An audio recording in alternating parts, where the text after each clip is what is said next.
شروع اللہ کے نام سے جو بڑا مہربان نہایت رحم کرنے والا ہے۔ خطبہ نمبر 8 نہج البلاغہ۔ یہ کلام زبیر کے متعلق اس وقت فرمایا جب کہ حالات اس قسم کے بیان کے مقتضی تھے۔ وہ ایسا ظاہر کرتا ہے کہ اس نے بیعت ہاتھ سے کر لی تھی مگر دل سے نہیں کی تھی۔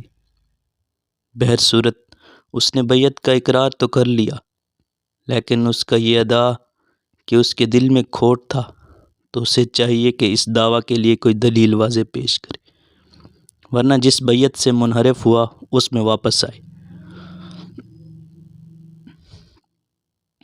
جب زبیر ابن عوام نے امیر المومنین کے ہاتھ پر بیعت کرنے کے بعد بیعت شکنی کی تو وہ اس کے لیے کبھی یہ عذر کرتے تھے کہ مجھے بیعت کے لیے مجبور کیا گیا تھا، اور مجبوری کی بیعت کوئی بیعت نہیں ہوا کرتی۔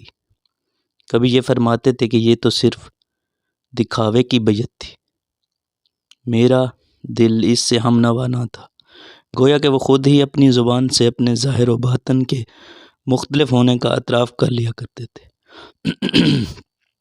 لیکن یہ عذر ایسا ہی ہے جیسے کوئی اسلام لانے کے بعد منحرف ہو جائے، سزا سے بچنے کے لیے یہ کہہ دے کہ میں نے صرف زبان سے ہی اسلام قبول کیا تھا۔